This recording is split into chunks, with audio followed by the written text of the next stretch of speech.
Yes, hello everyone. Welcome to my Microsoft Office package. This tutorial is specifically an offer for you guys that really wish to get this simple logic of a Microsoft Office package tutorial. In this case, we are using MS Excel. As you can see, 1.1 is MS Excel, then 1.11 grading marks. Specifically, you're not going to explore all what you can do in Excel, but in general, what you can do in Excel is really much, and it's really rewarding, though it's painful in other fact to as in to get it. So all what we are going to look at is a simple case study whereby you have marks of students and you really want to add them marks. You want to grade them automatically by awarding them grades A, B, C, D, and something like that. Sorry. So our case study really tells us that really have to grade, as in we have a grade standard that takes the if condition. This is for a example. You have if max is greater than 89, then we shall award that person A, and then if max is greater than 79, B, greater than 69, C, and greater than 59, we have a fair, else we have fail. So the point is, you should be familiar with MS Excel at this point in order to be at par with me. What I've done, not to waste time, created some sample data as you can see on my screen. So I have student name and I have marks here. That means you've really taken some good time and you've done as in you've entered data into the Excel sheet, and the only task you're left with is to start giving people according to your scheme, maybe as an organization that you say that maybe from 50 to 60, that one should be a C, and from 50 and below, that one should be an automatic retake. So this basically will always depend on the organization or the school or an institution. But for my case, you've seen what I'm really going to base on for this tutorial. Now, manually, or ideally, what you would do if you don't do it automatically, if you have that maybe someone who gets above 67, and then between 50 and 67 you give that person a C, you would be doing it manually. Then this one would get like again a C, this one would get like a B, this person will fail, this one will be an F, and this one will be an A, this will be an A. So manually, that's how work would be done. And you can imagine if you have 1,000 students, what could happen, as in the time that you can take, that is really equivalent to 3 days. So we are saying in Excel, don't you have at least one formula that you can use and then compute for all? The answer is yes. So just be with me, be calm, don't rush. We are going to compute the grades for these students, and then we shall see who gets an A and who gets a retake and who owns it all. So this is what you need to follow. By saying insert function, if I click on it, you just have to put your cursor close to it, and then you double click on it, you will get this insert function menu. So they will be guiding you, but for this entire tutorial it doesn't really work for you guys because they have an if statement. Of course, that's what you're going to use, but when you click on it, the thing is that it gives you alternative for 2 values, and for our case, you really need to consider very many conditions. This can't help. You can say, I can put here, cells.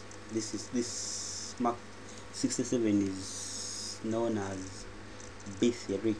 So that means it's what I put here, and then I put the condition, maybe fail, an A or a B, something like that. So whenever I do that, you will see that this person has gotten an A, but now we've not considered for all these ones. So guys, all what we need to do now is to really consider all these other people that have really done that they have also gotten some other marks. So the point is, if I can erase all that, point is, how do we do it? So now make sure you have your caps lock in, make sure you say caps lock, and then start writing the word here. You start with an equal sign and then start with if is a conditional statement that will help us to loop through all those conditions. So what you do, we start by if, then bracket, be careful of the brackets. Now inside the brackets, you'll notice that here at least we have something that directs us, but you need a value, a logical test, and then a value if that thing is true and a value if it is false. So inside here in our argument we really take one sample data, and this time round it is 67, that is going to help us compute for all. So the point is 67, you all know the cell logic, how it works. We have B, then that corresponds to this column here. So this 67 is in cell B1. So the point is, always get one data for sample and then it will work for all. So that means you have B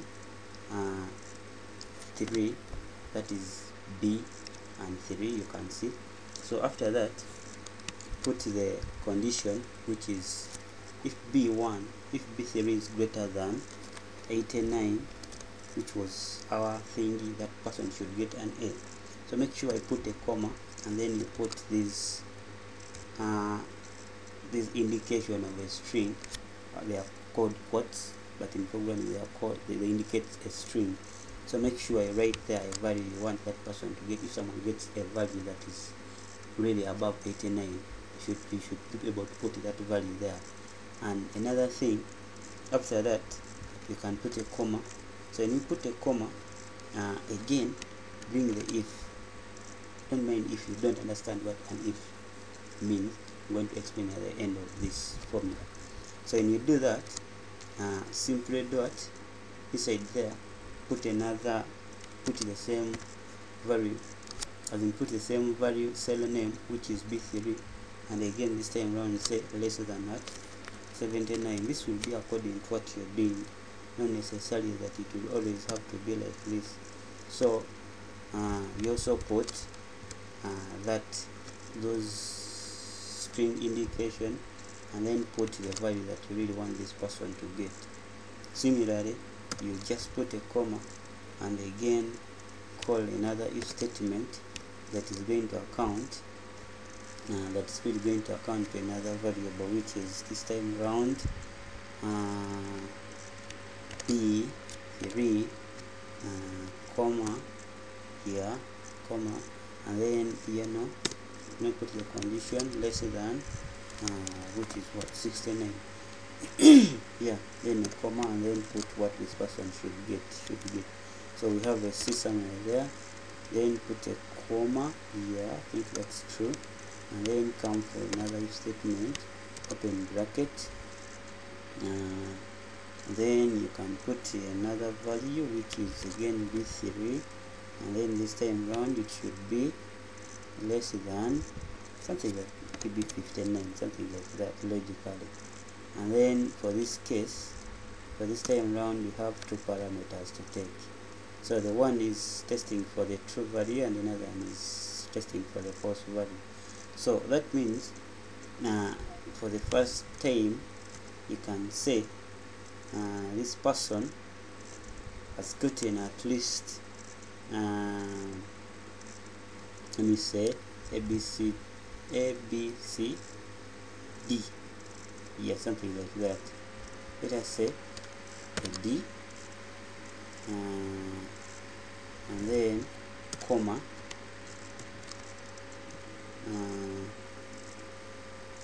an A. So this person has been failed. So the point is, what happens here? Do you just have to leave that there? So you will notice that if I say enter, I really have errors, and this is the way we are going to collect errors. So when you look critical on your Excel, these pop-up messages, it's really showing you how you can really collect the error. So you see, you're supposed to end with 4 brackets, not like that. I did that just to show you guys, not that I was stuck. So after that, correcting that, saying okay, so you can come here and really put those forward brackets. And after that, and when you do okay, like when you say enter, you shall already get our gradings. And when I put the cursor back to D, the first cell we are putting our grades, it will really bring back the formula. So now our task is, our idea was that we want to generate for all of them automatically, and you're saying you guys you're just doing for one thing, and that's crap. So which means you lied us.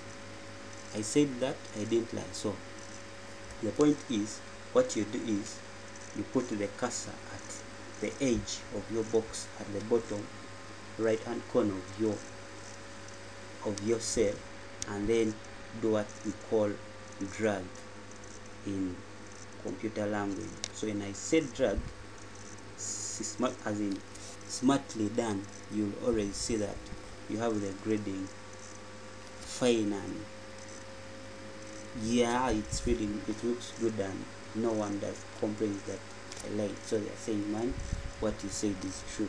But the only problem you can see, I can see this, see where the 79, 78, you should be getting a B.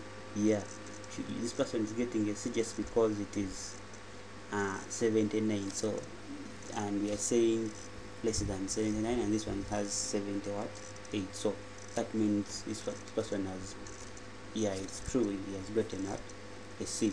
But the point is, you guys, I just wanted to know that, to tell you that you use one cell and then really drag to get compute for the entire class, something like that.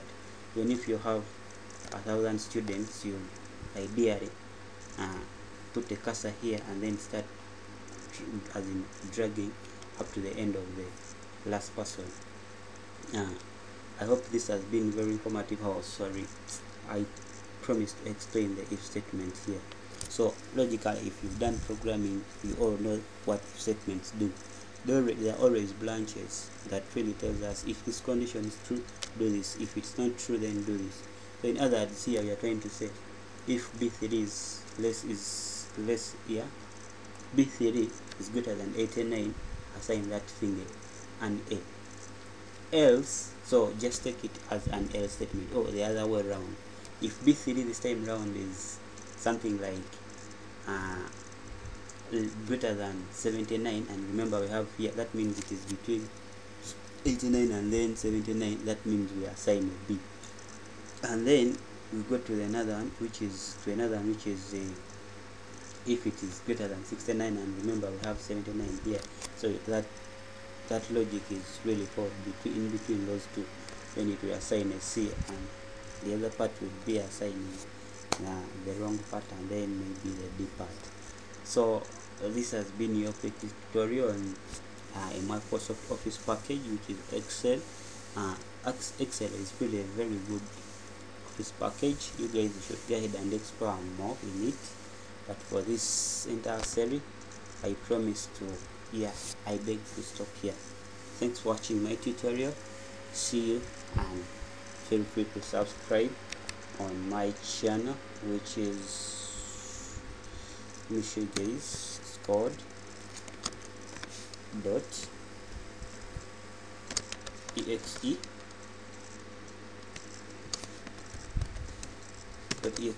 pros.com. Yeah, that's my thing. Pros, they are programmers who really do amazing stuff, leaving out entirely Excel. This is just software application. Thank you for watching, guys. Hope you in our next tutorial, and feel free to